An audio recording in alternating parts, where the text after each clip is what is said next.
All right. We are live, making sure everything's working. Been a few days since I've gone live, and I figure I'd come hang out with you, my family, MythVision. I'm going to play the intro here in a second. But yeah, before we end up going and trick-or-treating, I have something that grew out of my rear end here. And actually, to give you guys a sneak peek, my whole outfit, I'm the monkey from Wizard of Oz, the little monkey with wings that's there with the Wicked Witch.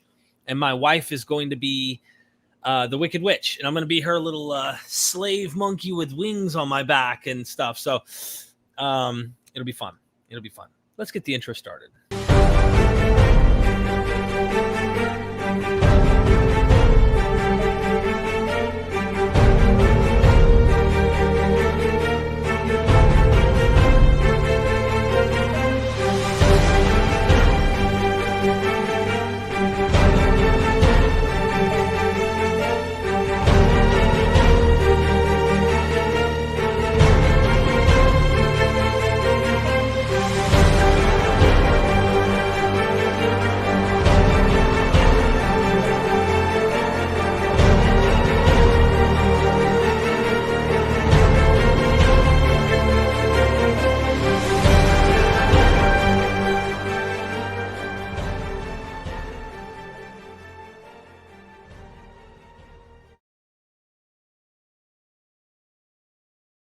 We are MythVision. Welcome back to MythVision Podcast. Ladies and gentlemen, I'm hanging out in the garage. I've got half my outfit on, getting ready for Halloween. And, I wanted to go back a couple million years, maybe 10 million years or so. I got a tail growing out of my rear end. And, but I have wings. So I don't know if any primates ever had wings on their backs. But yeah, thanks for everybody jumping in. Let me go ahead and post this in the chat for everybody who isn't aware.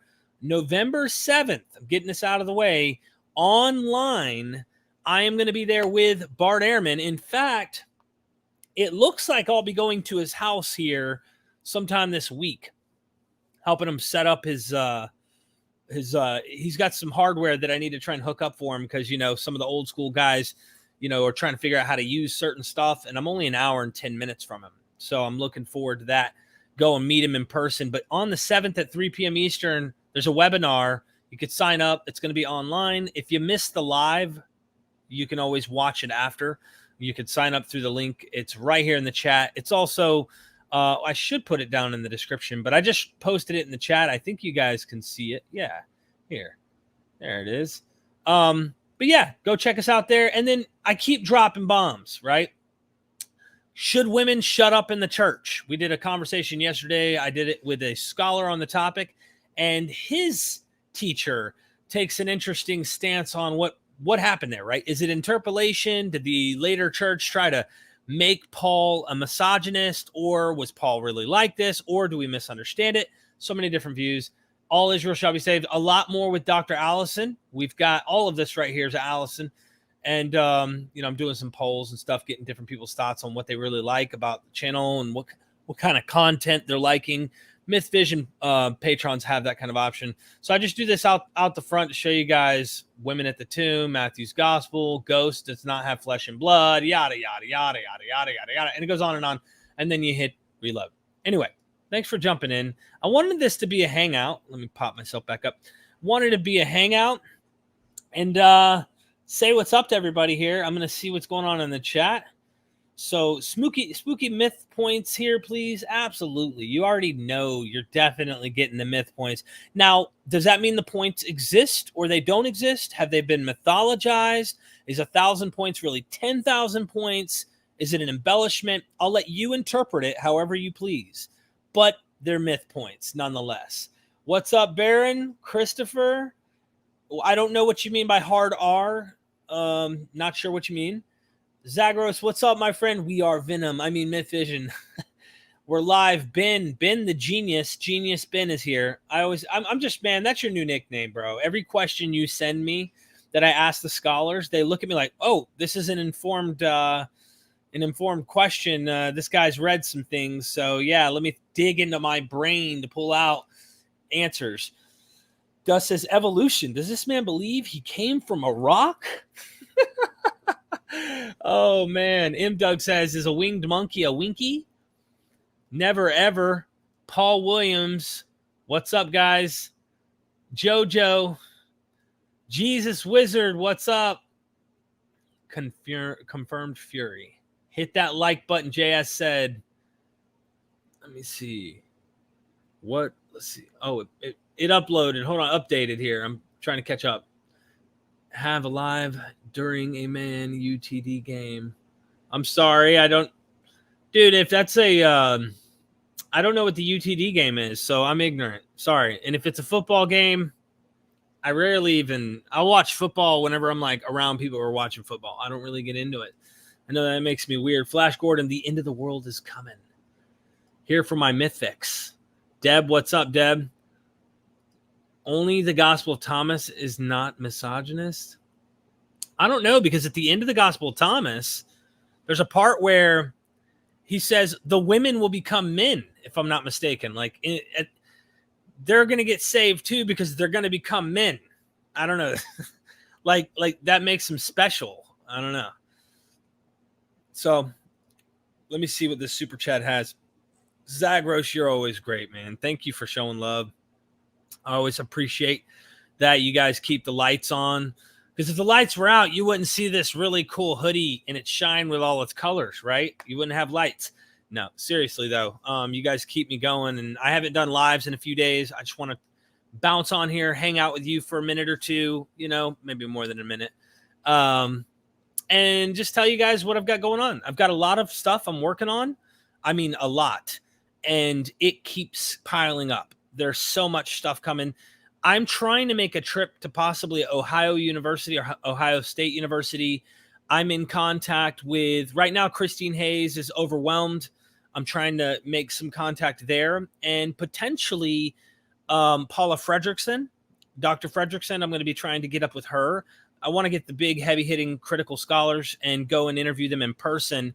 I will be doing, and I've been trying this for a long time. I've got a GoFundMe out there to try and do an interview with Dr. Bart Ehrman, but I'm hoping sometime next month, me and my friend from Gnostic Informant Nil will be interviewing some with Dr. Bart Ehrman again. There's a lot of stuff that I have coming up that I'm looking forward to.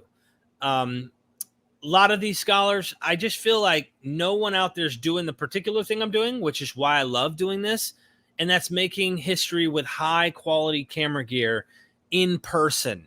The vibes that you get, like even Dr. Allison, who's not a skeptic, right? He has his skeptical moments, but he's a believer at the end of the day. He knows that I'm not, and I know that he is. And we hit it off. We clicked very well. I empathize with him. He empathized with me. And there's a sense of, I guess, that they can tell that I'm sincere, and they see that I'm not just some troll bashing. Sure, I see through this stuff. Like, I'm trying to understand what they were thinking and why. But in person, it makes things so much better than just doing it through the internet. Yeah, it saves more money, but the quality of the content is really good, and it's historical. You'll look back in 20 years and go, for those who are like the Patreon members asking questions, you'll go like, man, my question was asked of that biblical scholar, and he's long gone and dead by now. And thanks to having that avenue, I got to make history with that man who wrote that. It was pioneering this idea or whatever. So I feel very privileged to be in the position that I'm in because of all of you guys, and do that kind of stuff and hang out and learn new ideas. A lot of the guys have said to me, they're like, dude, you practically have a PhD just from learning from these scholars on how they're, coming to these conclusions, and the various ideas that you're learning, different traditions, different thoughts, different schools of thought on how the methodology works. So I'm really thankful, like really am, that this has become something that I can do full time, stay at home, nonstop work, read, produce content, edit content. I mean, it's a full-time job. So thank you once again, Zagros. That was all based on the help that you guys also make happen. All right, let's see where we're at on these comments here. The volcano was just loud bands and shimmies. Myth points are mytho-history. Did you see that clip that I played? Did I launch that? Made it public? Yeah, I made it public. The one with Doug. I've got like 8 to 10, maybe 14, somewhere in there. 8 to like 14 videos with Dr. Delcy Allison Jr. that I have not made public yet. It's going to be a while before you see all of them. They're all on Patreon. What is up, my friend? Dust, it's a 6,000 myth points, same as the age of the earth, obviously. See, I knew you'd interpret it the correct way. See, your interpretations are divine. What's the myth today? Well, I mean, I guess you'd say I'm actually the flying monkey from the Wizard of Oz. I'm going to be like, seriously, I'm going to reenact this. It's probably going to make me blurry. Forgive the little auto thing, all right? I'm going to turn it on so you guys can see the autofocus on my camera. But all right, so I'm going to be all winged with my outfit on, and it's got the wings, and I'm going to do just like the Wizard of Oz, and I'm going to just be sitting there with my wife doing all that. And, yeah, that's going to be my Halloween and make her feel all special. She's going to be the Wicked Witch, the super hot Wicked Witch. All right, camera's wobbling. And I'm just going to be the lucky little monkey. Yep, that's right. Ben says genius. Or I just work from home and have a lot of time to read. Yeah, my buddies, I got a couple buddies who work from home, and they have the same problem on their hands. They get caught up in these are their hobbies, and sometimes they put more time into their hobby than they do their own work. We are Legion. I mean, MythVision. We are many. Oh, if a Christian hears that, they're just going to interpret that as obvious. Demonic powers have control, and you know how that goes. Hello, cousins. Derek, live for the first time. Some people juggle G's. Best religion ever. Hey, have you guys, well, shoot, it's kind of a question for those who are on Patreon, but have you guys seen some of the funny little clips I've been putting into the Dale Allison interviews from The Life of Brian? Do you guys think those are funny? Soccer, Manchester United. Dude, I don't even watch it, man. You're going to hate me, man, Bear Pig. I just don't. I don't have time. I wish that was maybe a hobby I could get into one day, but I'll be honest. At the end of the day, when I'm trying to like settle in after 10, 12 hours of doing everything I do and editing videos, I'll go inside and play a little bit of Call of Duty with my brother and just kind of shoot a bunch of 9-year-olds on the game and hear the death comm of them cussing me out. And I'm like, yeah. I don't know. That's or I'll read in the bed. I'll go in the bed laying next to the wife and just start reading. When I'm too tired, though, I can't read, and I'll probably play the video game. Manchester United, England's main religion. Hi, Derek. Thank you for doing what you do. Thank you, MS. I appreciate it. I love this, and thank you for being here. All the comments and the positive, just the positivity you guys give me. Jojo, MythVision podcast, something for Halloween. What if the Islamic hell is true and no one could be saved and Ahriman can make the choices for mankind? What if? Then most of humanity is screwed if that were the case. Zagros, Derek, it turns out I have a big misconception about the Bible. Is the entirety of the 66 or what books in that one book Bible? I'm not sure I understand your question, brother. A big misconception about the Bible, and is the entirety of the 66 or what books? That just depends on who you're asking, to be honest with you. And that would have been the same even if you go back to the times of Jesus. Well, what books are counted? If you talk to the Samaritans, they'll have the Samaritan Pentateuch. If you talk to the Jews, depending on what particular type of brand, if they're Sadducees, they probably have a very cleansed version of the Torah. Very strict, specific position there. They don't believe in the resurrection. It depends on the group. If you're talking to the Essenes, they're probably throwing in Enochian literature, and there's no telling what books some of the various sects of Judaism were using or had. And then let's just use Paul because we can get confused. What text did Paul use? And what were like, how much can we say he might have had? And what did he not use? And what did he use? If he was a Pharisee, I guess you could try and get the idea of what text that were used there. But some of that's anachronistic because some people say, well, Talmudic Judaism is technically Phariseeism, and they're using the same literature. That's not necessarily the case. Some scholars say no, and that's why I like to delve into the scholarship. So the more you know, the more you realize no one really gets it. There's so many floating ideas out there, and dogmatism should be thrown out. All right, hold on. The wife is calling. Let's answer this call. Hello, wonderful wicked witch. Hey, did you call me? I did. You're live on MythVision. Oh. But no, but seriously, question. What time are we leaving? I'm hanging out. What time are we leaving? So we need to leave by 4, no later than 4:30. I didn't stop and get everything that Mom needed on the list because some of it was ice cream and I don't want it to melt. I don't have room in the freezer. So we need to leave in time to be able to pick that up. And I got to test the outfit out and stuff, make sure it's fitting comfortably and all, right? Yeah. And so it's 2 o'clock now. So what, an hour more here and then I can go inside? Yeah. All right. She's putting limits on me because if not, I go overboard, guys and gals. All right. I love you. All right. Love you. I'm about to be there and I got the kids stuff. So. Okay. All right. Love you. Mwah. Bye. Bye. All right. She didn't want to smooch. I was going to give you guys a little TMI. You know, this isn't OnlyFans, but I was going to let you guys at least get a taste, you know. Get in here. So, I'm going to try and come back up and catch up. Zagros gave another super chat. You know, I always run where the color's at. So when I see color, that means cha-ching.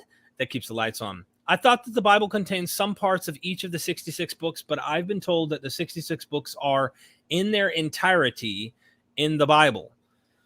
Well, it depends on what books we're talking about, honestly. But as far as what we have in the 66 books, this is where it gets really, really interesting. I'll give you one analogy. I've had Kip Davis come on. He talks about Jeremiah.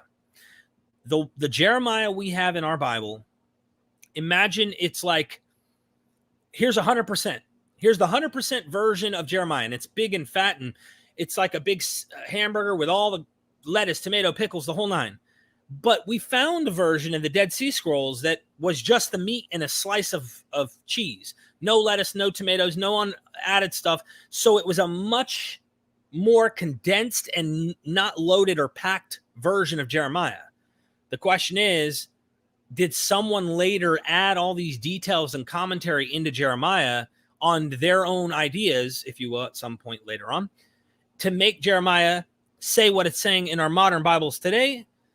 Was the one in Dead Sea Scrolls really a more primitive version of it before some redactor later on added to things like that? That question, I'm not sure we have. I'm not sure we have any way to prove that we have the totality of most of the Bible's texts. I guess we could do some of that with the New Testament, but who knows what was maybe put in, added, redacted, subtracted, you name it. It's difficult to know these things and to be as confident as you want on them. So it's a good question to ask, but 66 books is what I was trying to say is that's what like Protestants are using, but we don't know, like various people had various texts and what kind of books, like the pseudepigraphical writings, some of them viewed them as like, hey, these are cool books we can learn from, but they're not canon. And so it depends on the groups that you're asking.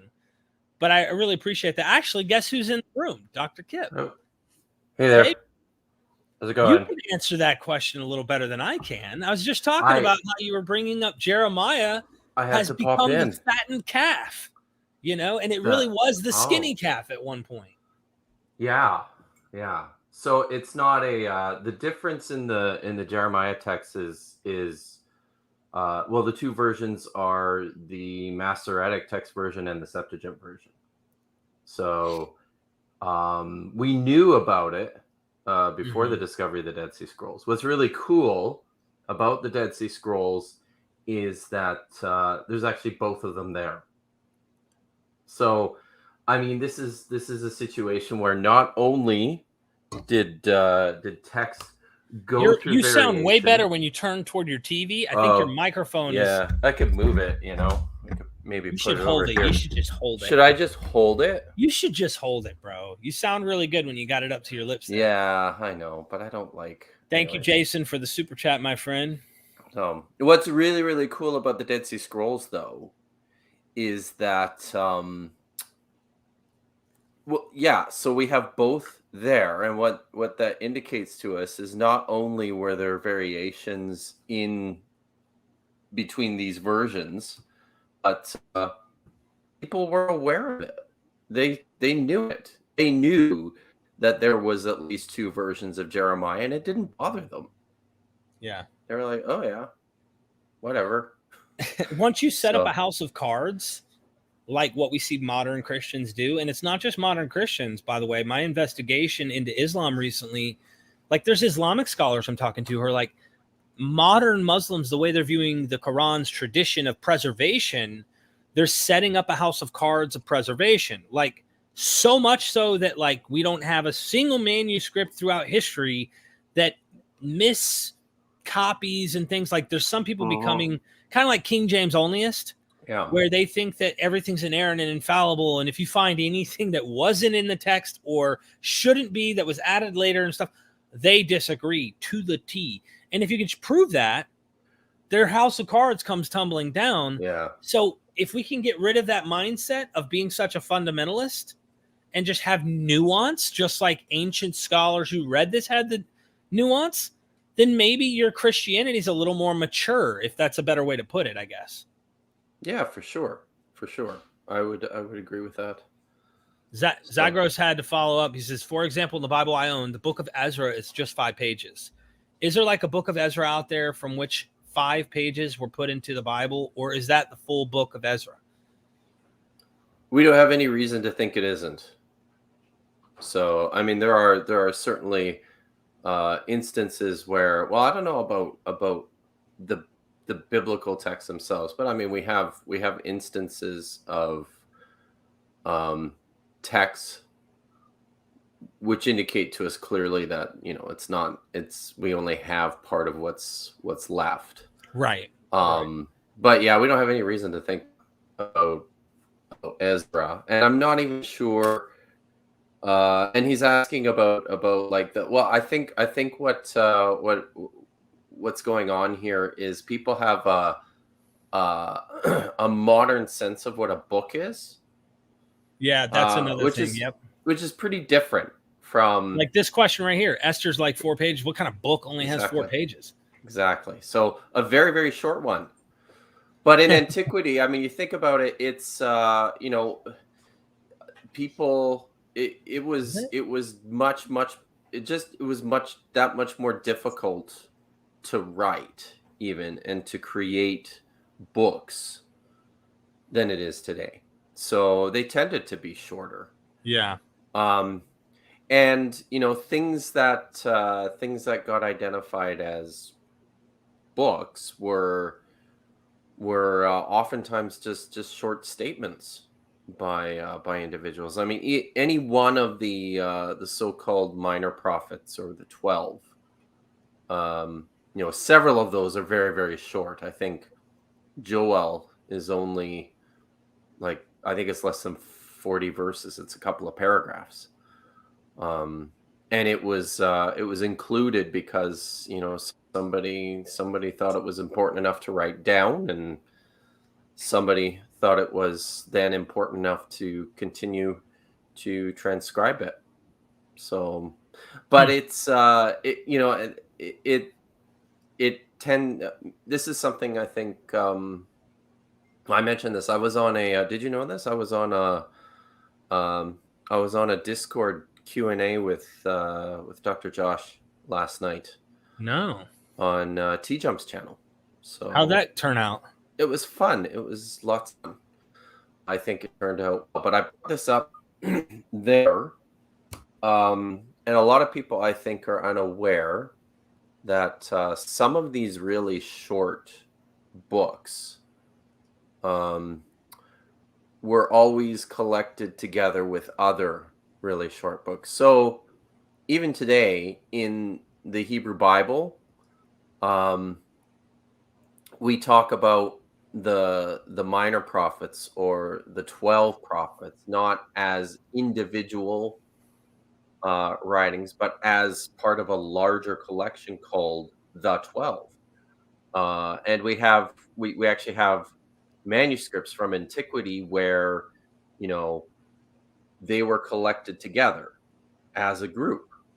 In the Dead Sea Scrolls, you have manuscripts that have multiple of the so-called minor prophets, or the 12, all collected together on the same scroll. And you have other cases like this too. The books of, I think it's Esther, Ruth, Ecclesiastes, Lamentations. I think those four form what's called in Judaism the Megillot, or literally the scrolls, and they're collected together. So, you know, lots of times this is just a matter of convenience, because scrolls were expensive. So you make the most of what you've got, and you write, and you put as much into this very expensive document that you're creating as you can. But in so doing, it also creates these collections. Intentionally or otherwise, these books start to get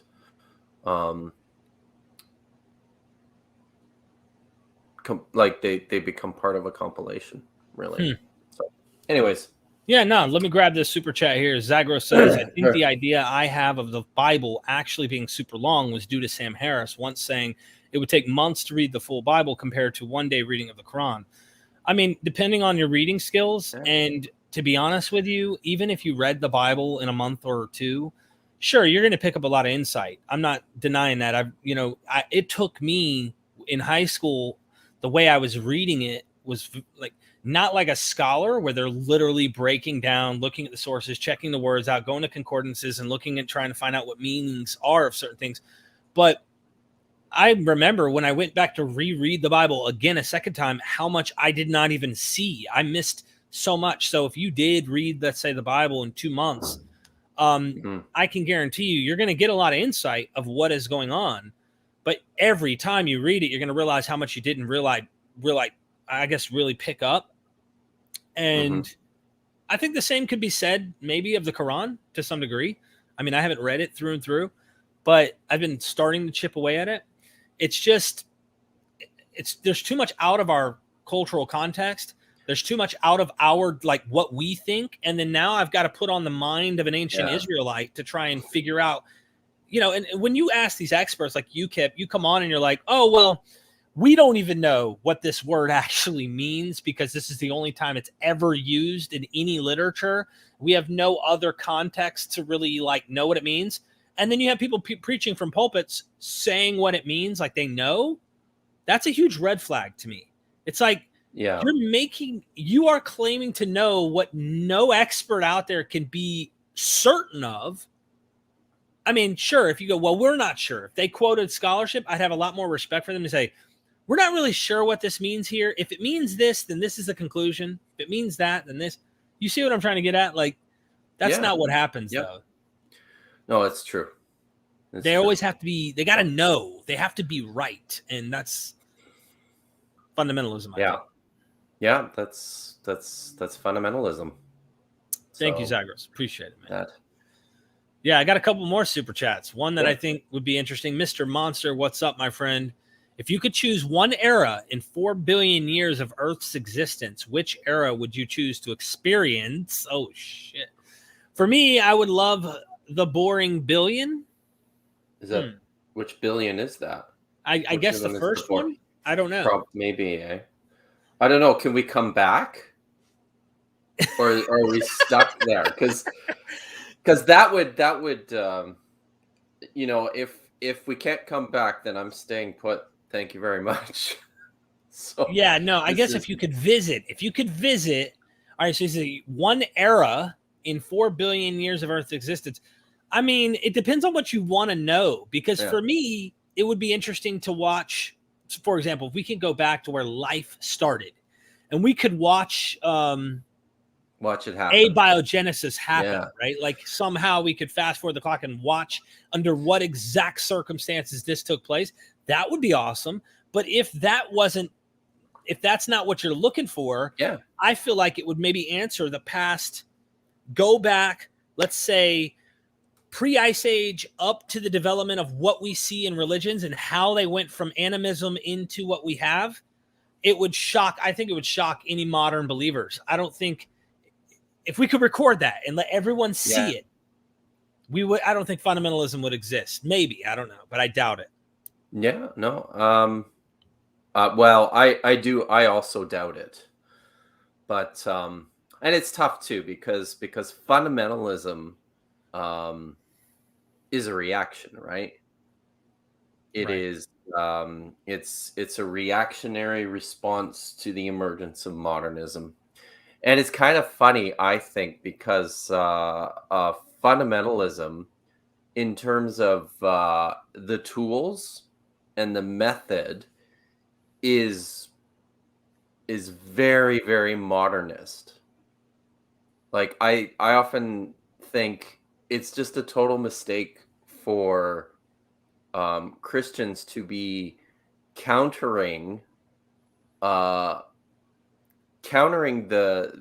thing that they find the most threatening, such as modernism and science and critical thinking, by essentially excuse me, using the same tools to their end. Like, for example, in order to counter, the best example, in order to counter the scientific explanation for the emergence of life, we have to counter that with our own scientific explanation for the emergence of life. Right. And I mean, we got someone in the chat, for example, just to point it out. I'm going to go ahead and tag that real quick. I'm going to get our super chats here. But Jonathan Jubb said, abiogenesis. Yeah. Good luck with that. Yeah, no kidding. Yeah. So here's the point. I think it's important to answer. Everyone needs to at least know that we've come to be. We've come to exist. How is the big question mark? Well, if you look at natural processes, we go back to a certain point where we try to understand the history of man. Now, I would be pretty shocked if somehow we went back to the first couple billion years of planet Earth or whatever, and then we see some spacecraft come and drop a bunch of seeds on the Earth, and boom, there you go. They planted this little garden called Earth, and here we are, right? We come from somewhere else. Then I'd be like, damn it, Mr. Monster, your question isn't good enough, because now you need to go, can we go back to where all of this started at some point, if it ever even had a start, and what is the reason for all this? I mean, I'm being funny by going all the way to that point, but how did life spring up? And that would be a thing I'd like to witness. However, to me as a person, the question is more relevant to me. Why gods? Like, is it true that we assume agency in natural phenomena and we give them attributes they don't have, and over time we build on those attributes, and then your friendly ghost becomes a literal being of some sort that you are now making into a god, and everyone else is also recognizing this same friendly being? You talked about the chimpanzees that looked at the lightning bolt that struck them, Dr. Price was talking about, and they fist the sky because they were angry, or the chimpanzee was angry at the cloud and the lightning, because it thought, it's an easy assumption that it thinks it's out to get him. So it's assuming agency in this lightning that's striking at it. I'd like to see how things like that evolved, and why we're superstitious to begin with. And I suspect there's an evolutionary explanation. But I expect so. See, I think my interests tend to be more with regards to civilization. So I'm like, I'd be all over, what was life in the ancient city of Uruk like? Was there actually a Gilgamesh, and what was he like? Or, to get into my own wheelhouse. One of my favorite stories from the Bible is the story of King Josiah and his reforms. Just because when I read it in the text, I'm like, oh, there's just so much going on in the background here that we're not privy to, right? Right. Like, did Hilkiah write the book of Deuteronomy, or at least the core portion of the book of Deuteronomy that he read to Josiah on his own? Is it something that that was, found in the temple and maybe was written sometime earlier by someone else? What did it look like when Josiah and his army was like running around the country, destroying all the high places and the places of worship to Yahweh? How are people responding to this kind of thing? Like, these are the sorts of questions. Or, going and visiting David's court and seeing, what that was like, and if there was a David, and if there was, I tend to think that it's probably based on something. The David like there's a kernel there, a kernel sure. memory. And was his family the unmitigated shit show that we see in the succession narratives in 2 Samuel? So those sorts of things, going and actually walking around with the historical Jesus in Galilee. I mean, what would that be like? Was he like a third world country faith healer type as well as an apocalyptic preacher? Because that would be fun to watch him pull off some tricks if he was, oh look, grow your leg grew, whatever. But totally. You kind of wonder what the guy really was doing and what that would look like. That would be cool to go back in time and do that. But yeah, man, thank you, Mr. Monster. There's so many things I'm sure we'd love to be able to check out and see.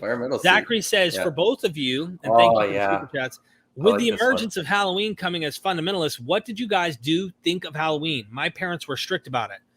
You want me to go first? Yeah, you go first. So I enjoyed it as a kid growing up, and then I got really into Christianity to the point where this movement, non-denominational Christianity, was so cultic. I'm just going to grab a coffee. You're fine. You're fine.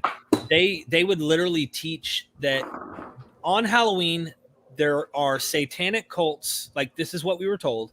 Satanic cults would have human sacrifice every Halloween. They would literally capture an innocent young male or female, and they would sacrifice these innocent young male or females on Halloween for Satan.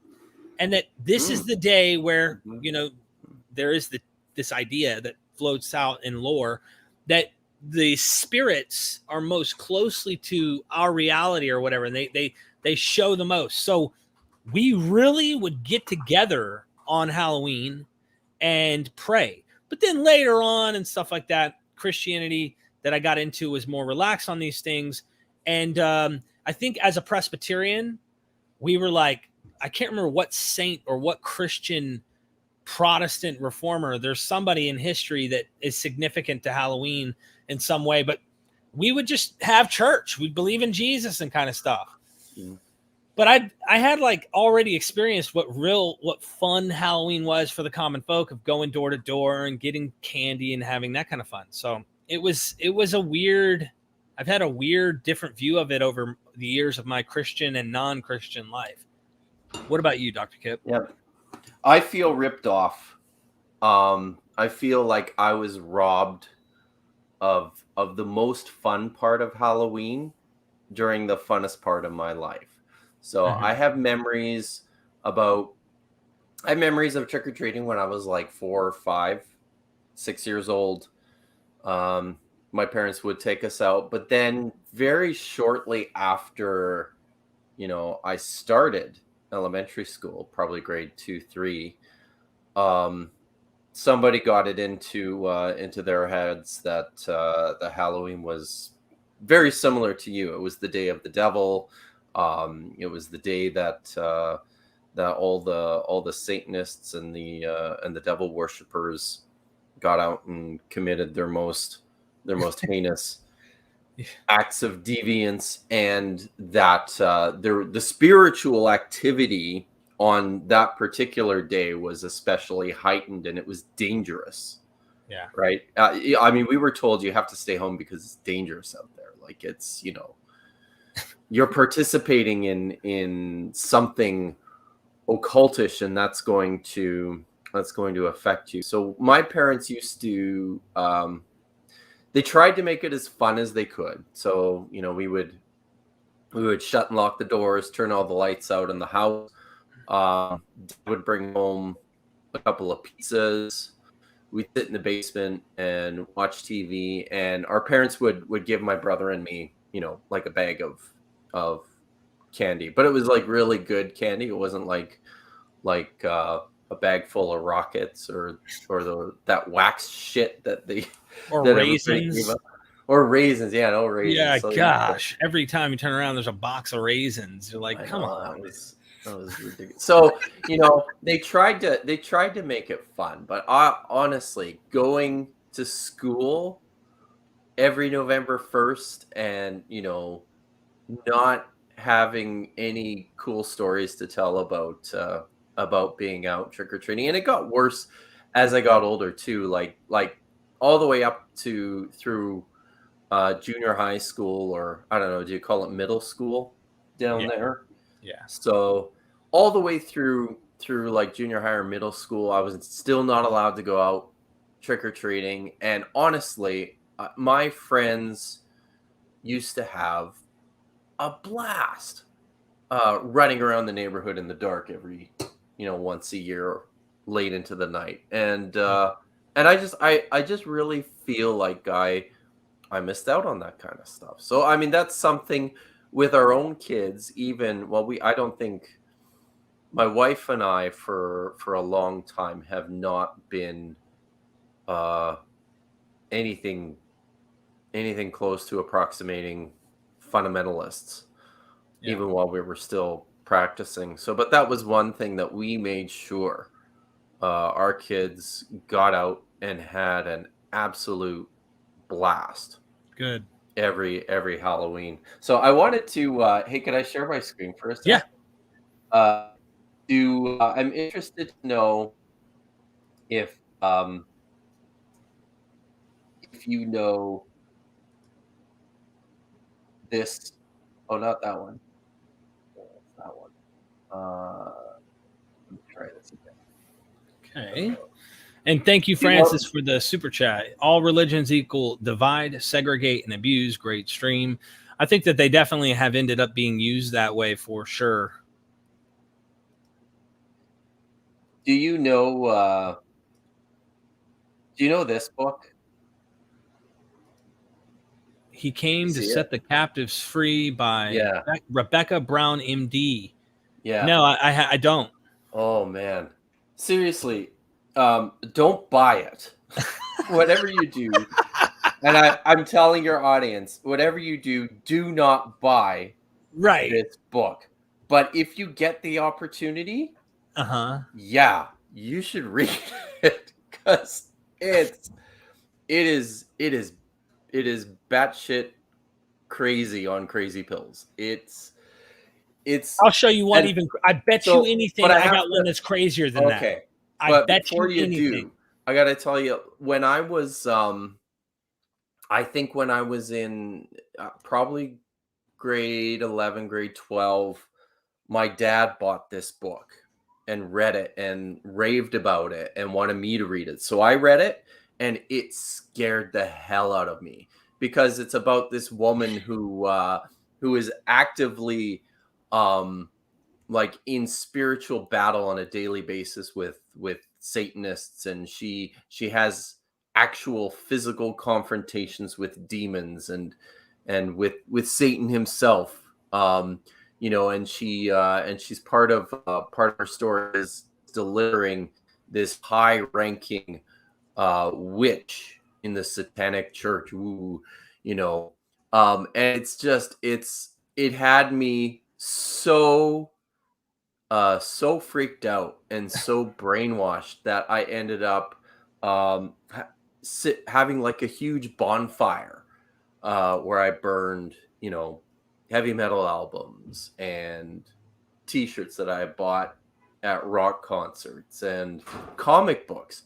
I had so many comic books that are probably pretty valuable now. And I had a big bonfire and burned all this stuff because I was convinced that, these were gateways to the occult or to the devil. And then I started having these crazy spiritual experiences too. I was going to tell this, and then you can show me your book. Yeah. So I was working part-time at the time. My mom and my stepdad had like a photo studio. This is back in the day before digital photography. So people actually had to bring film in, and you had to develop it, right? So they had a photo studio downtown. I grew up in Calgary, Alberta. So downtown Calgary, they had this photo studio, and I worked there part-time.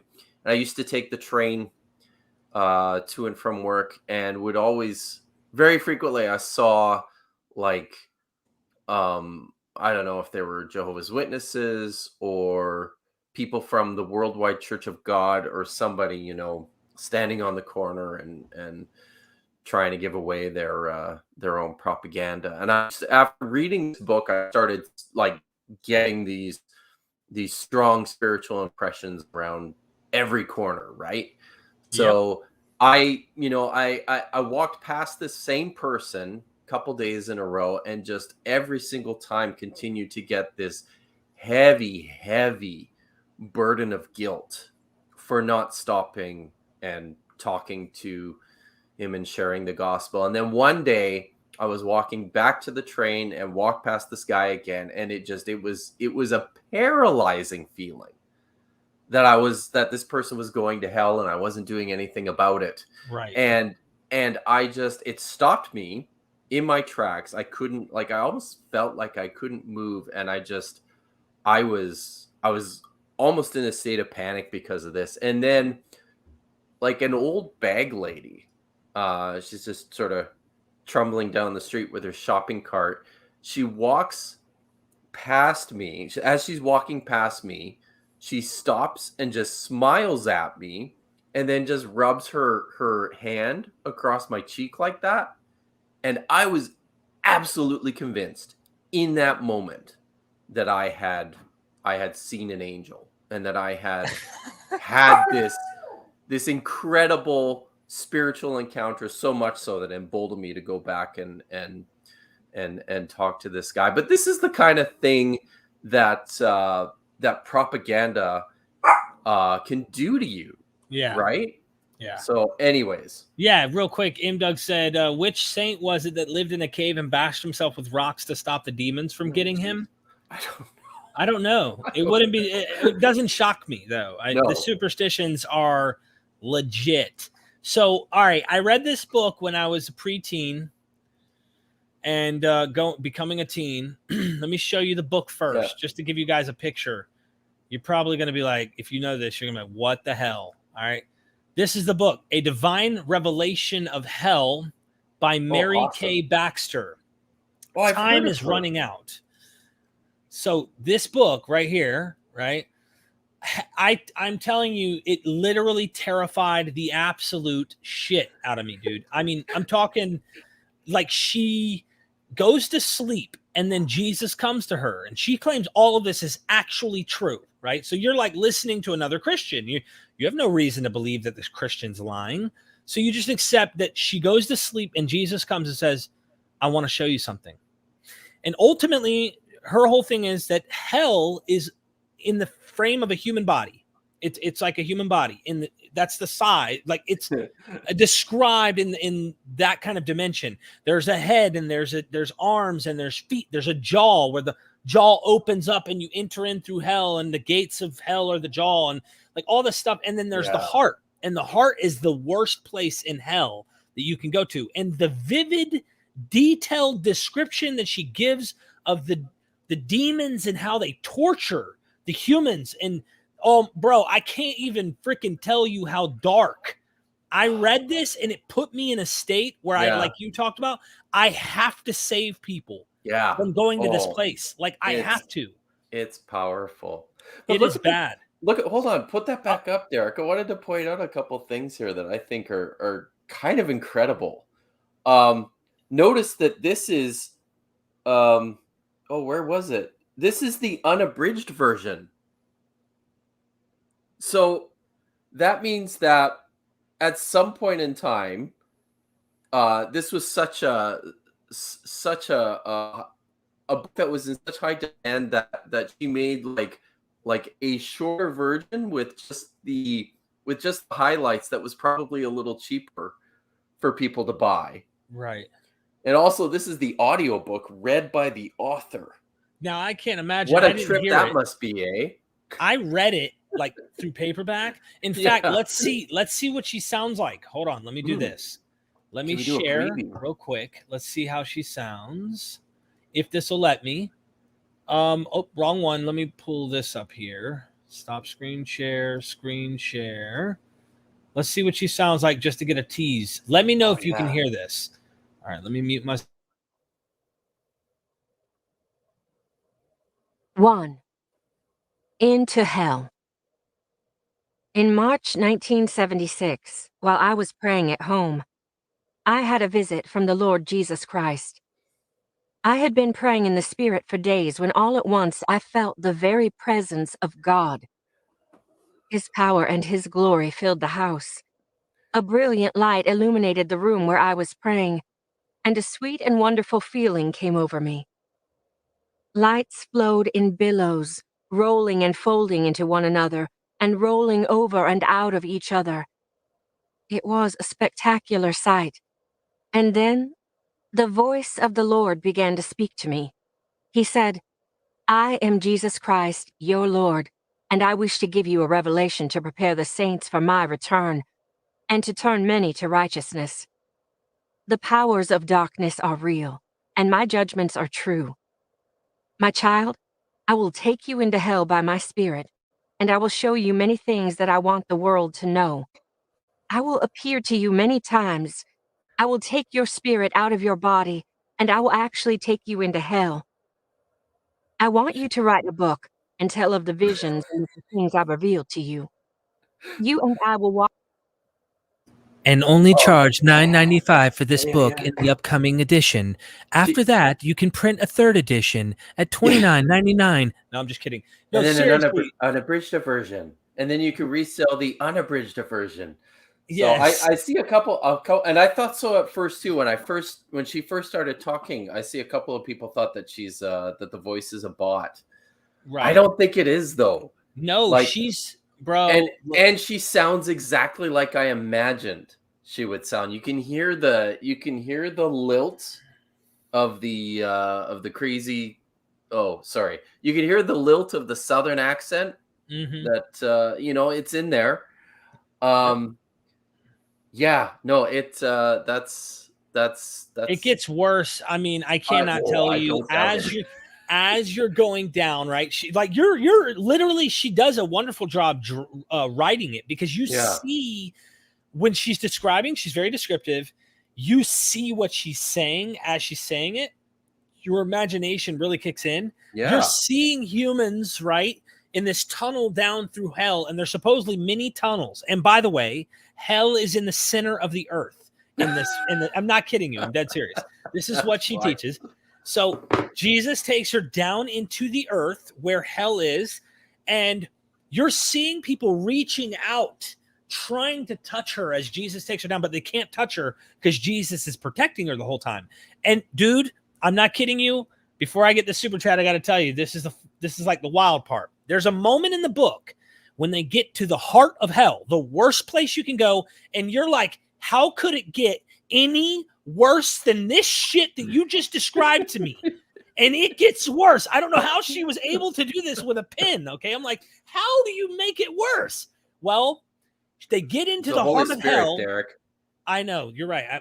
I'm lacking that power. But they get into the heart of hell, and then she says Jesus leaves her to let her experience it. Bro, the shit she writes then is so bad. I mean, it's so bad. It's no wonder people like when you hear these things about hell and the myth of this, and people are putting this much description into these things, the trauma, just from human experience enough, is ridiculous. It's I mean, the crap that we've come up with, we think of the worst possible things. She gets left in the heart of hell, the worst place, by Jesus. And then he saves her. And she goes, Jesus. Yeah, she goes back to her bed and like wakes up in her, because he like takes her soul out of her bed to take her to hell for like 7 days. Every day for like 7 days, something like that. But yeah, she's so mad at Jesus for him leaving her there. She says she's angry at him. And then he comes back and he's like, I wanted you to see, it's literally insanity written in a book. So if you're really interested in seeing, like, you could make this into a horror clip and it'd probably beat every Friday the 13th and Nightmare on Elm Street combined. That's how bad this really gets. It gets vivid. So anyway, I like Mr. Wit 30 called her voice the Southern Wine Mum Robot. Where? Oh, it's in the chats here. He just said Southern Wine Mum Robot. It's pretty apt. Anyways. Yeah, she definitely had that. Stop scamming, man. Thank you. He says, imagine a desert, a decillion times bigger than the universe. Each decillion years, an alien takes a grain. When all gone, it's the first tick of the clock. Interesting. It's a pretty big thing to do. Look, someone Dust said, Derek convinced me with his convincing voice. I'm buying it. Look, I'm not kidding. It's the most, like, when I read that, I got depressed. As like I was a young teen. I read that. It literally put me into a depression. That is a wild thought, though, eh? Like, I'm just imagining this in imagining how this works in a Christian worldview. She's probably a young Earth creationist. I wouldn't put it past her. So very likely. So what this means is that when God created the heavens and the earth, the very center of the earth, he just said, well, let's turn that into, everlasting fire and torture. You never know when that might come in handy. Yeah. I got one more thing. When you thought it gets bad, it's almost like she knew when the reactions came in from the audience. That's the most depressing shit I've ever read. Thanks for the book, my friend. And then she's like, but wait, it's almost like one of those infomercial type commercials, if you will. But wait, it gets better. A divine revelation of heaven comes next. Oh, yeah. She does one on the divine revelation of heaven. And she talks about heaven, and practically what you do is there's colors that you can't describe, and there's lights that you can't depict, and everything is like weird, like the ocean is pure diamonds, and like, I mean, bro, she's really vivid. She is super descriptive. What is with the fixation of these people on like gold and diamonds and gems in heaven, right? Like, doesn't that just kind of betray the true desires of the heart?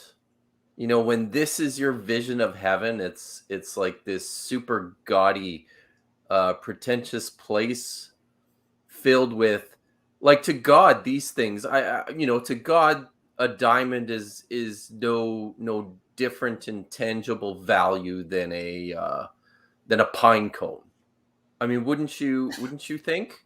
So why the hell? I don't know. That's something I was thinking of. But I have to tell you, I just got a couple of texts here from Dr. Josh, and I think he's feeling bad that we're promoting books on your channel that he didn't write. He wants us to shill for him. Are you kidding me? I keep it right behind my head. Look, it's right here. So all of the powers that I have on my show, dude, I'm telling you, this book illuminates from back here into my skull. I might as well have it as a headrest. And then It projects all the knowledge. It just the Atheist Handbook to the Old Testament. Seriously, he's working on 2 right now. For the true revelations of heaven and hell. This is where you need to go to see Dr. Josh's visions. That's actually Dr. Josh on the front cover when he didn't shave. Yes. That's him right here. And he's receiving the text of the Atheist Handbook to the Old Testament from the goddess Anat. Because the goddess Anat gets shit done. He does. And in fact, she's a goddess. When Jesus comes though to try and take you to hell, she ain't having that shit. Anat's gonna kick his ass. Right. So you don't have to worry about nothing. That's right. Yeah. So no, stop scamming, man. Thank you. We got you. He couldn't pop in. I mean, I see how it is, bruh. Yeah. In reference to hell timescale, that is. Can you? No, I can't. The eternity thing is ridiculous. That whole idea is just insane. And then you want to pretend God is love. I just can't imagine that. And you have conscious awareness. You're a sentient being that's in this place cooking forever. Get out of here. Can't see it. It's ridiculous. I used to think that. Oh, he is in the chat. Oh, shit. I was just joking.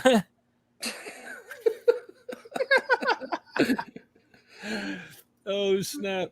Awesome. He's probably got his twins in both arms right now. Probably. He's got, he does have 6 arms. He's like the Vedic god. I can't remember the name of the god, but yeah. Thanks to Anat.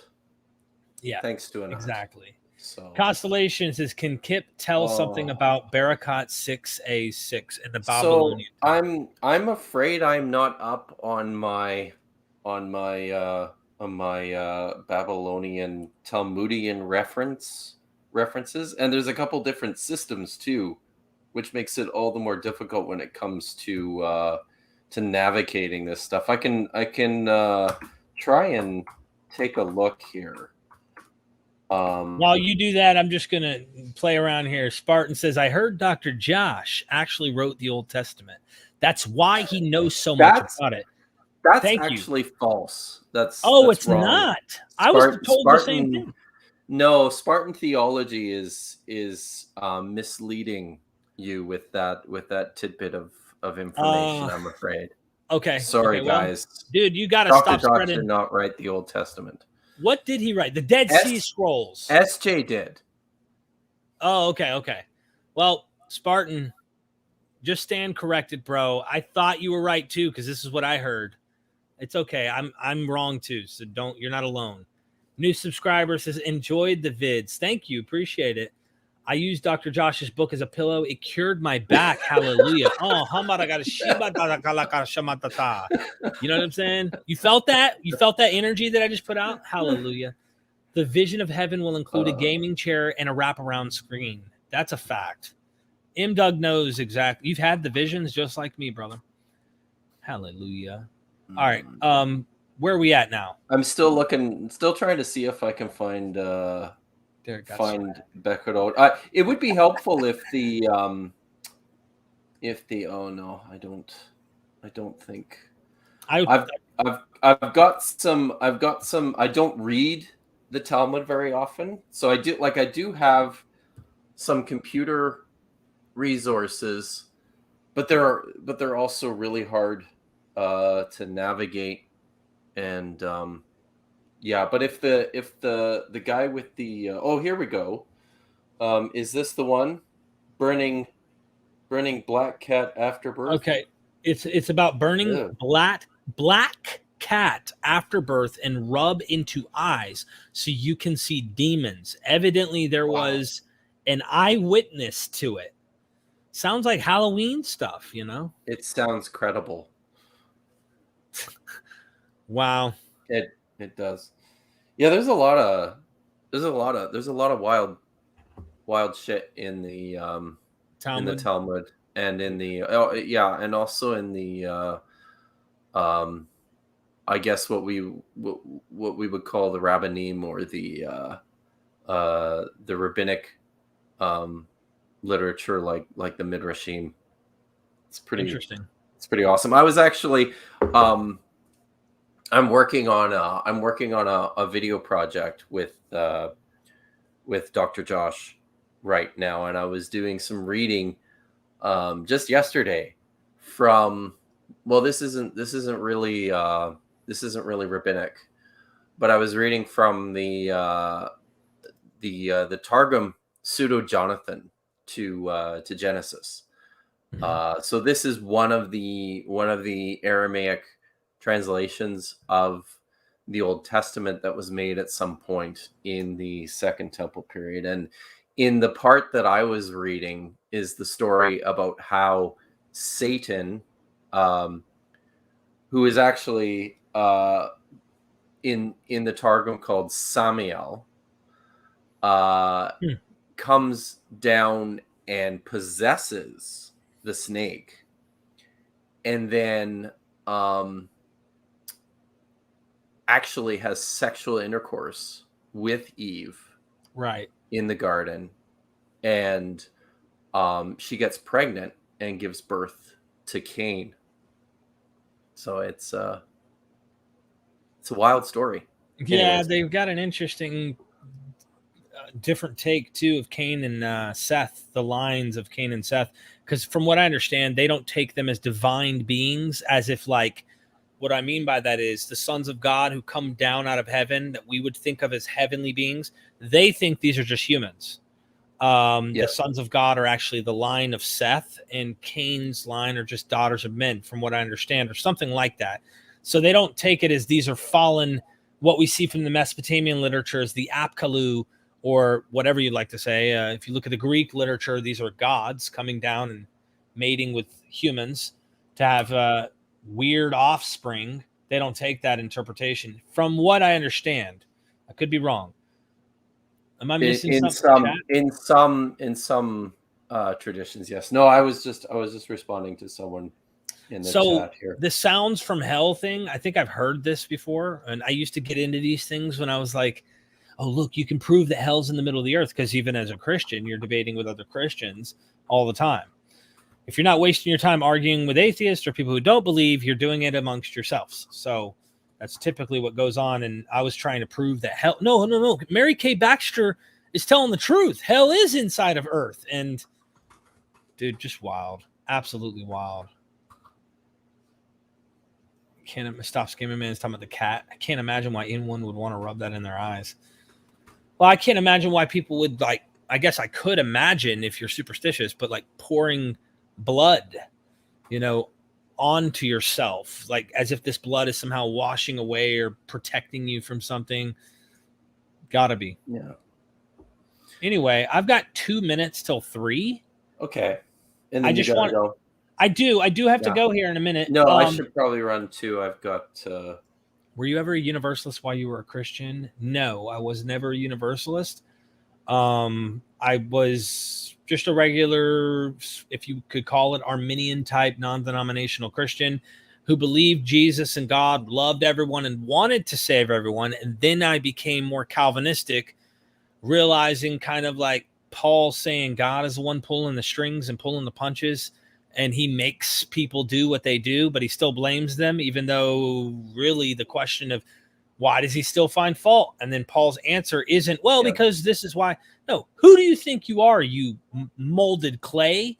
You don't say to the maker what he's going to do and what's right and what's wrong. He does what he wants, and no matter what happens, he's right. So you just need to shut up, you slave, and obey your master. Like, that's pretty much the mindset that I realized. So I was a Calvinist who had to try and swallow that massive pill, what Paul's saying there. And I tried, but I look back and I'm like, damn, I was really like, whatever the Bible said, I was wanting to try and believe to the best I could within the bubble. And then I realized, later on, I didn't even know what I was really reading about a lot of times. Started learning a lot about it. But anyway, it's true. Dr. Kip, how can people find you?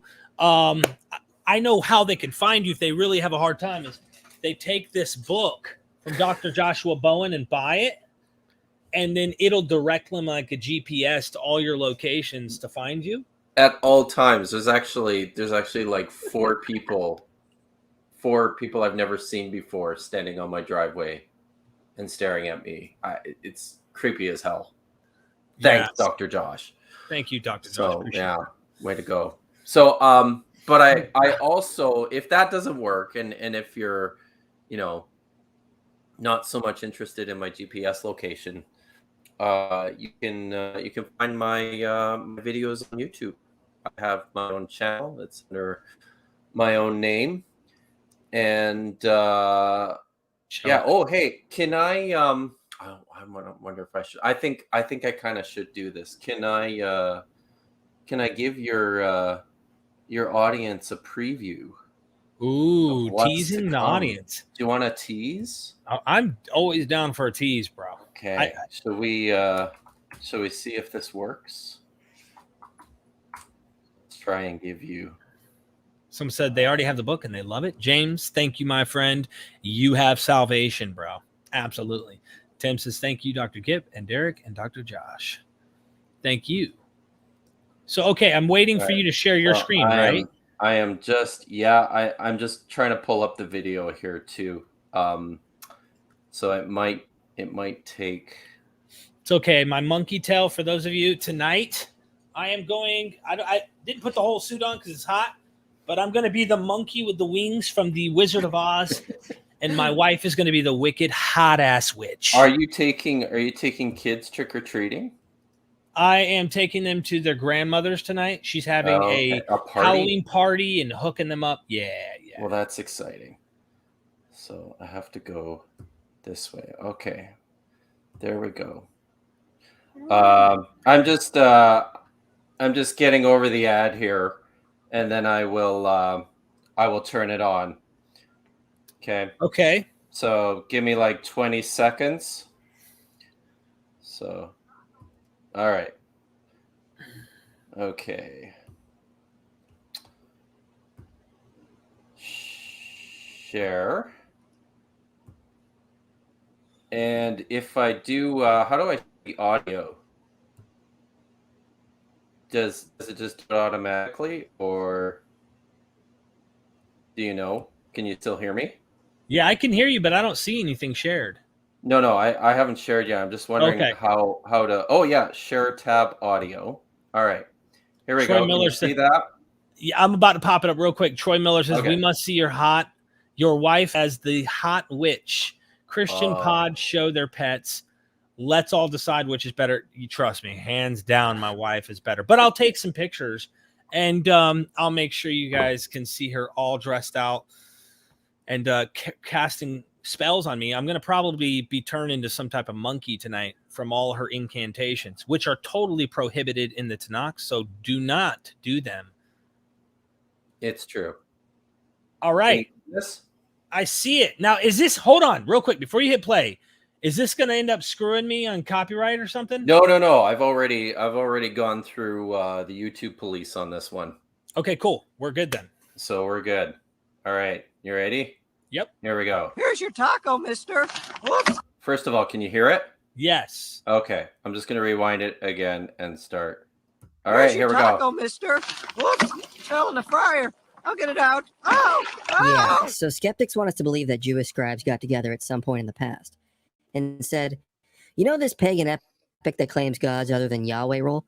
I think we should take this section where the wild humanoid sleeps with a prostitute and use them as our oldest known ancestors that were set up to rule as priests in God's sacred garden. Sound good, guys? And then everyone clapped.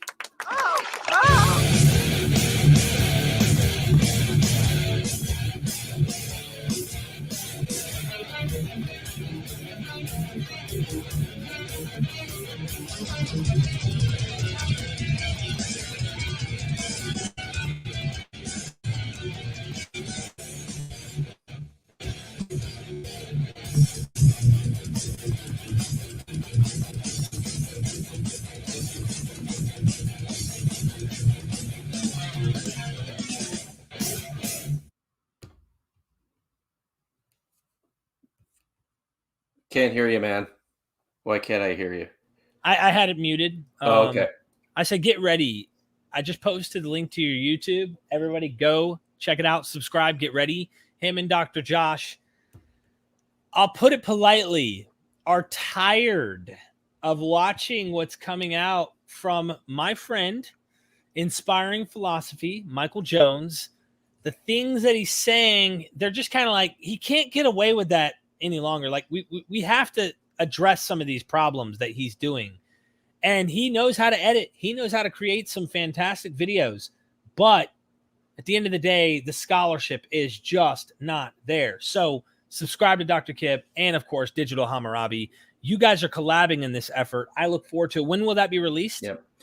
Hopefully in the next, hopefully by the end of November. Okay. So it's, we're still meticulously doing our research and taking notes. So I'm hoping to start writing the script itself here in the next couple of days. So stay tuned, people. Yeah, I want everybody to go. I put it in the chat. Ladies and gentlemen, let me get these super chats, and then I have to go. I have to go test on my suit. I meant get ready for Halloween, and the wife's probably going to put some curses on me or something. I don't know. We'll take pictures. Constellation Pegasus, appreciate you, man. Some university labs should do the Barakat procedure to see if it contains hallucinating chemicals.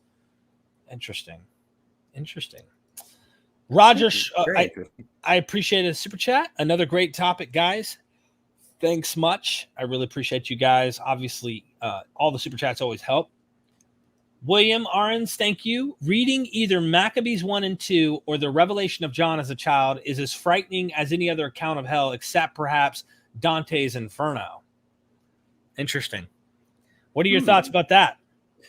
Can you repeat it? Sorry, I was half listening. Oh, Maccabees 1 and 2. Oh yeah, here we go. The child,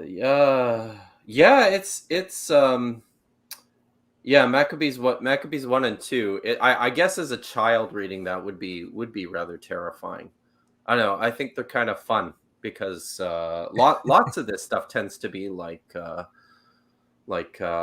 revenge fantasy porn for Second Temple Jews. So yeah, but indeed it's harrowing. Yeah, absolutely. Thank you for that super chat. And Melody says, happy Halloween. Thanks, guys. You're welcome, Melody. Thank you for that super chat. I do want to address JoJo's question here.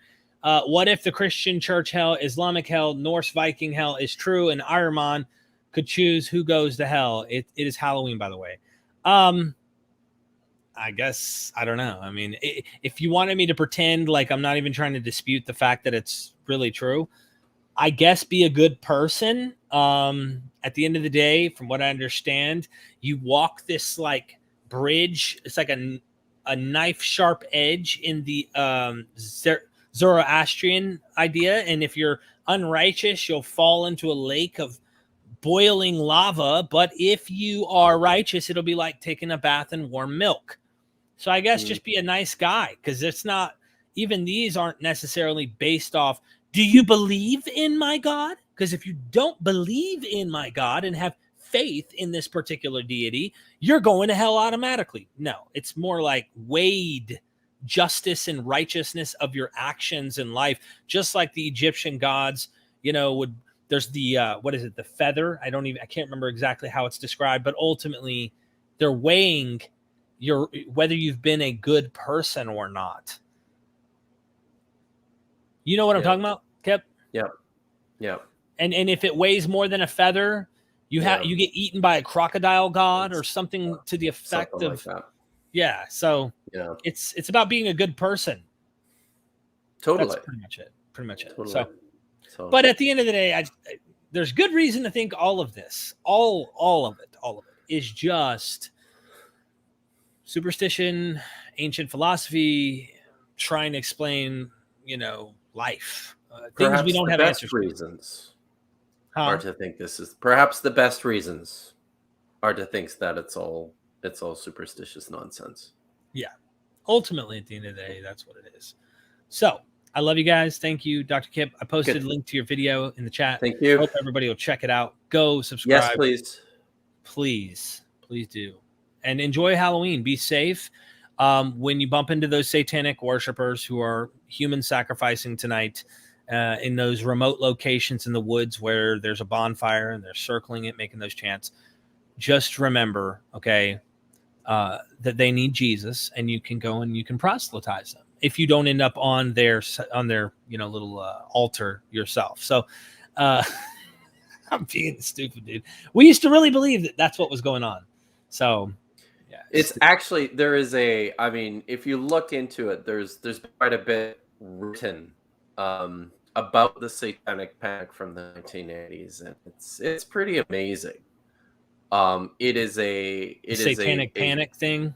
Yeah, it is a modern day example of just how powerful rumor and innuendo and superstition can be. It's pretty wild. So yeah, absolutely. Or propaganda may play a role too, because totally. You look at like the marijuana commercials back in the early 40s, 50s. Don't smoke pot, you'll rape your neighbor's wife and then burn the house. And it's like, what the hell? Where did you come up with this? Anyway, when I was an undergrad, I just have to say this. When I was an undergraduate in university, I had to do a research project on basically drug use in the West and government responses to that. And I got a hold of this pamphlet or this literature produced by the Drug Enforcement Agency in the U.S. And one of my favorite parts of it was listing all the terrible side effects of marijuana. And number one was the use of marijuana can cause an extreme sense of paranoia. Right. I'm like, duh, because you're worried the DEA is going to come and. Well, I actually, and I'm speaking from experience, it used to work for me. And then years later, when I tried again, it just made me honestly paranoid, not because of the DEA, but honestly, it made me feel, but it's a side effect. It's just a side effect. Yeah. It has nothing to do with, now I'm going to go and break into my neighbor's house and try to hunt his wife down as I'm some, like, whoa, dude. It's just crazy animal. Excuse me. Yeah. Huh? No, it's fun. You froze for a second. You're good. Oh, did I? Sorry. No. Someone's quoting Hotel California here. All right, ladies and gentlemen, I'm actually late. I got to go get dressed up, get ready to go. Derek's got to go save his marriage. Got to go save my marriage. Love you guys. Thanks for hanging out with me, and have a nice day. See you guys. Peace.